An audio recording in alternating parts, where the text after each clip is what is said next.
Powell is targeting 2% inflation. We just made new all-time highs on the SPY, but the bonds remained unchanged.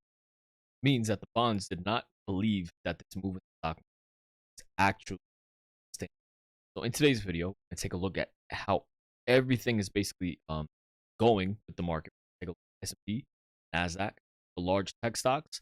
We're also going to take into consideration what happened with VIX, because today VIX contracts expired. I was showing how prior to VIX contracts being expired, the market would need to bounce. So is this a combination of all of those combining for a market bounce? Will the market start to pull back? Let me take a look at all that stuff. All right, so without further ado, let's get started. First and foremost, this is a chart of the 30-year bonds, and this is a chart of the 20-year bond. Both charts remained unchanged. And the reason why it's important, because bonds have a correlated relationship to the market. If the bonds rise, then generally the stock market is rising. And the fact that they remained unchanged while the market made new all-time highs means that the bond market is not convinced that this move is sustainable or real. Okay, that's number one. Number two, this is a chart of the VIX. The VIX did what it needed to do. We had a lot of open interest at 14, closed below 14, and this was important. We were looking at the VIX because the VIX has an inverse relationship. If the VIX falls, then the market should rise. And I was saying that the VIX needed to close below 14. Clearly it did. And this ended up shooting into a new all-time high because Powell was also targeting 2% inflation, which is complete bullcrap, in my opinion. And that caused the market to really rip to the end. So those two things, really, really important. The bonds, the fact that the bonds did not bounce is worrisome for a continued move in the stock market to the upside. Very, very worrisome for bulls. It's not the best sign. Okay, so I would be very, very apprehensive of being completely bullish and going along everything at this moment, primarily because VIX contracts expired, which was one of the main bullish catalysts with a lot of option basically a lot of option volume was going to help push the market up because of the VIX. Now that that's gone, and because the bonds are not showing the strength, that those are two worrisome things to me. Next, let's take a look at the large tech stocks. AMD is holding this 174 level that I said it needed to hold. Really bounced exactly off of 174 to the penny. And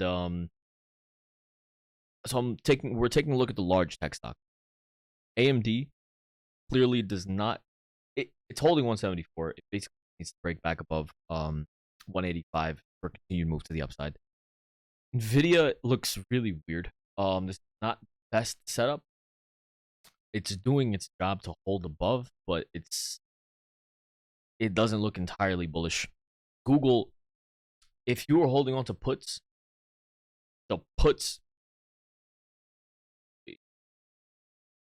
sorry about that. So if you're holding on to puts, the puts themselves are still green because the implied volatility on Google basically shot through the roof, and it's keeping the contracts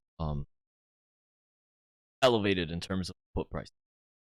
Google looks really ugly. Google is not a setup that you want to be completely bullish. If we break back above 150 comfortably, sure, but this is a major resistance zone. A lot of resistance.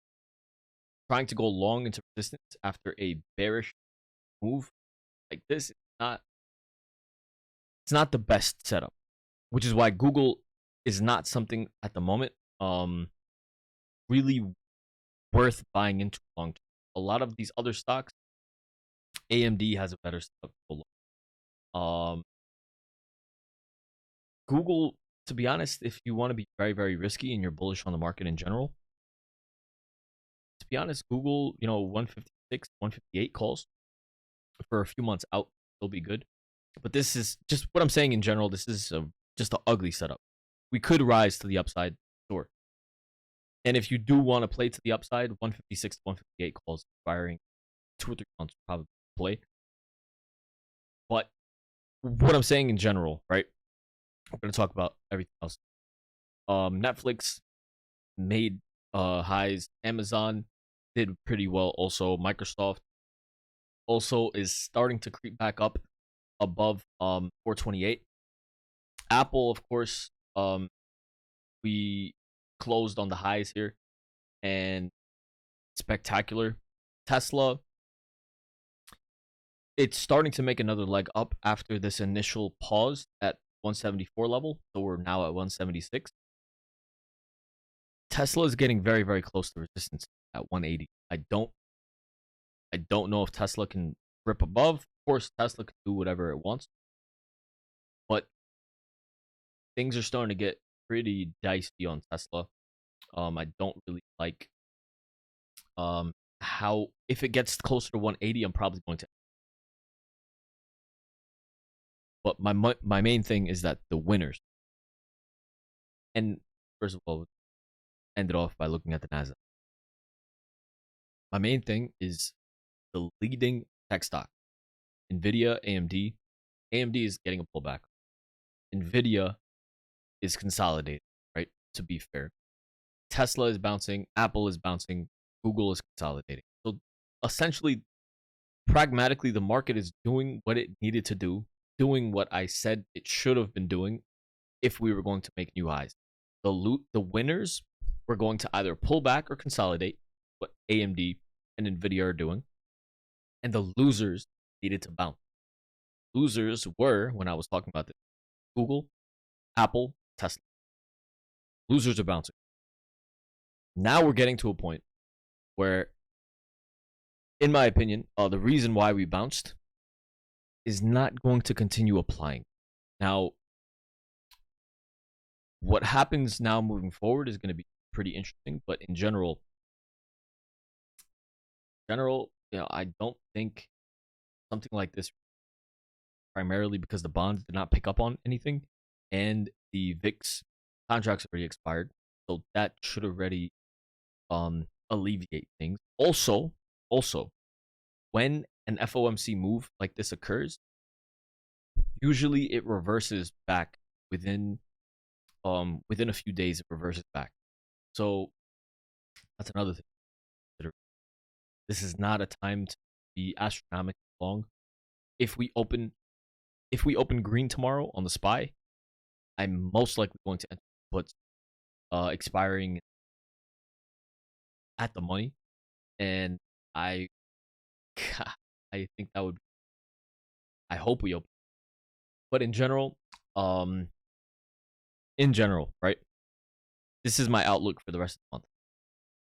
In general, I think so. Initially, I was saying that 518 to 522 were going to be a zone of resistance to the upside. We hit 518 earlier and then bounce back lower. If we hit 522, maybe even 523 area, we do the same exact thing once we hit 518. We're going to get a pullback to around at least 518. And then towards the end of the month, the market should be bouncing, pulling back to where the JP Morgan collar is. And just in general, the market is going to pull back towards the end. So this initial bounce, I don't believe it's sustainable.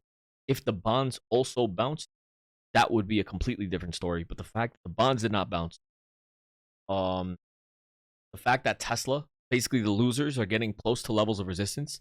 Tesla is getting close to 180. Apple is getting close to 180 as well. The fact that these losers are getting close to levels of resistance means that the upside potential on these losers is not sustainable. And yeah, we're just gonna have to continue looking at step by step. But this is my thought process. Heading into April and May, I am still bearish due to tax loss selling. There's my thought process. I hope you guys enjoyed today's video. Please make sure to like, comment, subscribe, do all that good stuff. Have a good one. Thank you.